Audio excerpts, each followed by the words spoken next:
You can't connect clearly if your nervous system is in fight, flight, or freeze. We need to regulate first, then speak.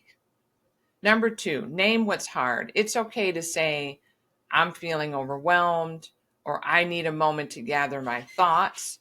Naming what's happening internally helps reduce shame and invites the other person into a more compassionate space with us.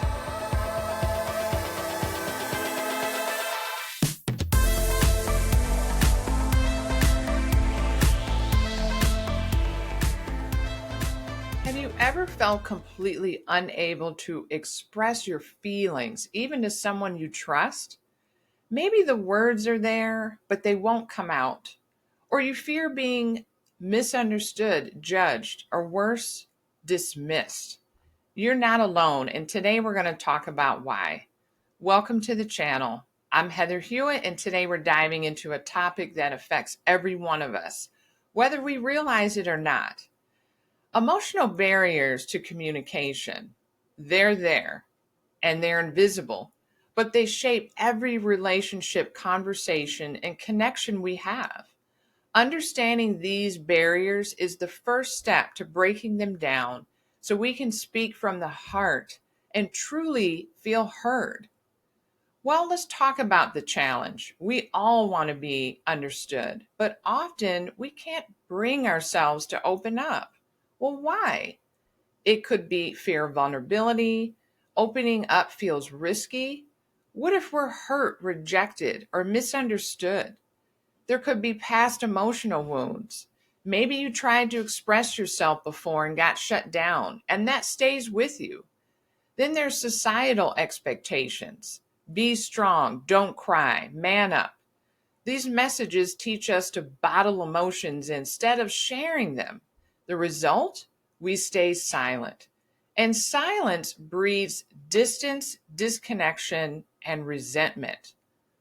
Well, let's take a closer look at the specific emotional barriers that keep us stuck. Well, for one, there's anxiety, the fear of saying the wrong thing. We all have that, especially in public speaking, right? Being judged can create a mental block. We rehearse the words over and over, but still can't say them. Then there's shame. Deep down, we might feel like our emotions are too much or that our needs are a burden. Shame silences us. It tells us we're not worthy of expressing how we feel. Then there's cultural conditioning.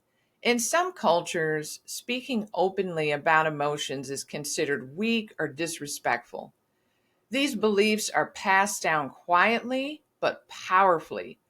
Each of these barriers doesn't just make it hard to talk, they make it hard to connect.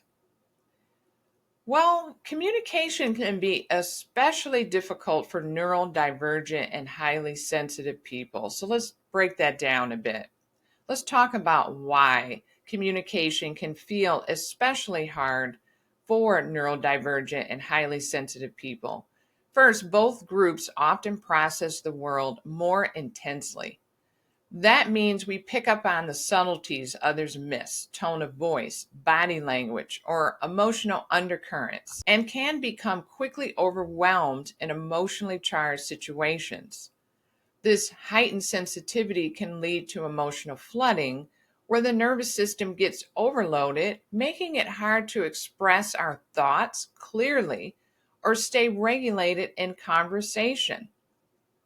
For neurodivergent individuals, whether there's autism or ADHD or any of the other differences, there are challenges with interpreting social cues, sustaining attention during long conversations, and even expressing emotions in the way that neurotypical people expect. This mismatch leads to frequent misunderstandings and even shame around our natural communication style. Many also experience invalidation growing up, being told that we're too much, too sensitive, or too intense.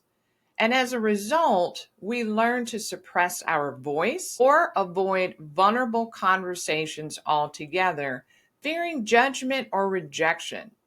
So when we talk about emotional barriers to real communication, We have to remember that these aren't just about fear or conflict.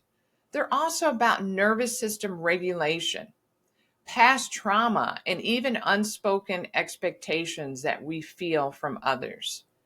True communication can only happen when we feel emotionally safe. And for neurodivergent and highly sensitive people, that safety requires slower pacing, permission to pause, and partners and friends who are willing to listen without rushing to fix or judge. The turning point here starts with self kindness, self compassion, and empathy toward ourselves. That is the key, my friends, to all of this. It also starts with self awareness and emotional awareness. When we recognize that the blocks that I just mentioned aren't character flaws, but protective mechanisms, we can approach them with compassion. You don't need to toughen up or get over it or change. You need to understand what's holding you back and gently start working through it step by step, supporting yourself. It's not about becoming perfect at communication. It's about becoming more honest, open, and connected. And that begins with empathy. As I mentioned, first for yourself, then for others. We can't truly be kind, compassionate, or empathetic to others and for others if we don't do this for ourselves. So, here are 5 steps to make communication easier despite emotional or neurodivergent barriers.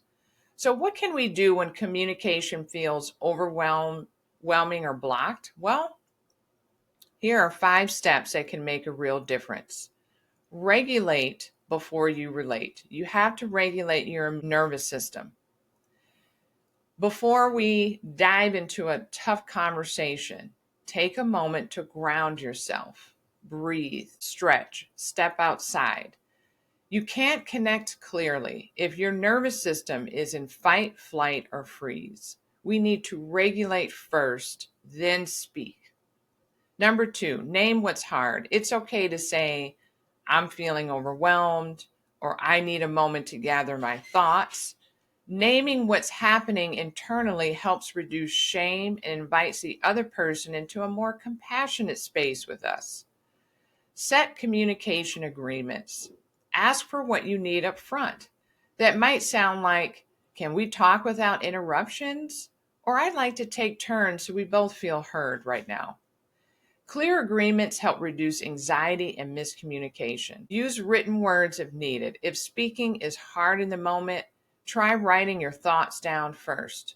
Text, voice notes, or journaling before a conversation can help organize your emotions and reduce pressure. Focus on connection, not perfection. You don't have to get the words just right. What matters most is your intention to connect. Be real, be kind, and allow room for repair if things get messy. So let's recap. Emotional barriers like fear, shame, anxiety, neurodivergence, highly sensitive, and cultural conditioning can block authentic communication. These barriers don't make you broken, they make you human. And the first step to better communication is awareness and empathy. When we understand ourselves better, we can express ourselves better and build deeper, more meaningful connections with the people around us. I'd love to hear from you. Have you ever struggled to express your emotions? What do you think held you back? Drop a comment below. I read every one. And if this video resonated with you, please be sure to like, subscribe, and check out the next one where we dive into how safely to express your emotions without overwhelm. And remember to embrace the change and discover the beauty of transformation and embrace your inner butterfly.